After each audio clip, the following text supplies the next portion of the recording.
Welcome back. I've got Danny Kelly with me here, and we wanted to talk about the big news.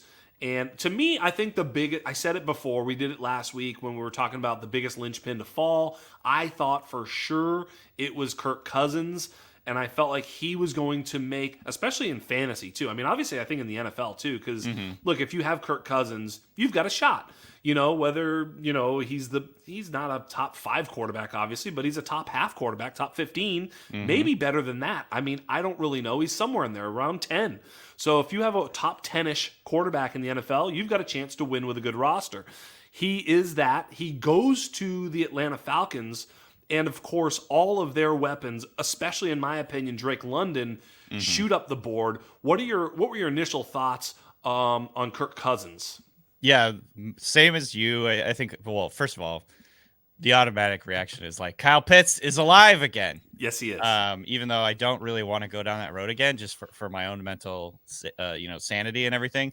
But I mean, this does help a ton. I have to think, especially, if you look at what Kirk Cousins did for TJ Hawkinson in terms of like sort of reviving his career. There was a time for a while there where Hawkinson, I think, was considered sort of like a second or third tier tight end in Dynasty, not necessarily a bad player, but never going to live up to his draft ranking. And now we see, obviously the ACL injury sucks, but we saw him go out there and he was like a top tier tight end. Like he's getting a ton of volume.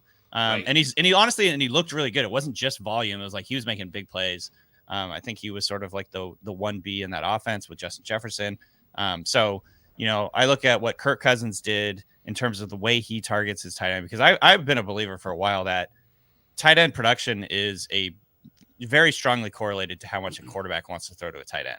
You know what I mean? Like, I think you could have a very good tight end, and Kyle Pitts is probably a great example of this. You can have a very good tight end, and if he's with a quarterback that doesn't want to really throw to the middle of the field, throw to that check down, he's always big game hunting or whatever the case may be, coming back to your tight end is a quarterback thing. I think you just look at Dak Prescott. Like Dak Prescott over the years has had one of the highest rates of passes to tight ends, and that spans different coordinators, it spans different offenses, it spans different tight ends. Right. Yeah, so exactly. To me, my first reaction was, of course, Kyle Pitts is back from the dead. I'm probably not going to be a big Kyle Pitts hype man, just because I'm afraid of letting my heart be open again. But I do think this really helps for him. And then obviously the Drake London thing is great. I got a couple of shares of Drake London in Dynasty, and I'm so excited about this because I think it's a perfect intersection of talent. I think he has a ton of talent.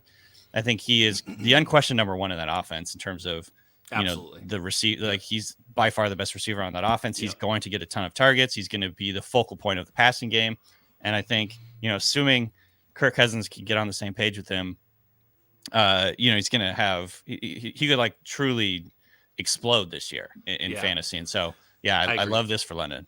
Yeah, I agree. It was interesting. I had Andrew Cooper on last week. We talked about the Atlanta Falcons sort of depth chart, and the only wide receiver they had on the roster, was Drake London. Everybody else was unsigned, and so they go out and get Darnell Mooney, who's like a perfect It's a great number two.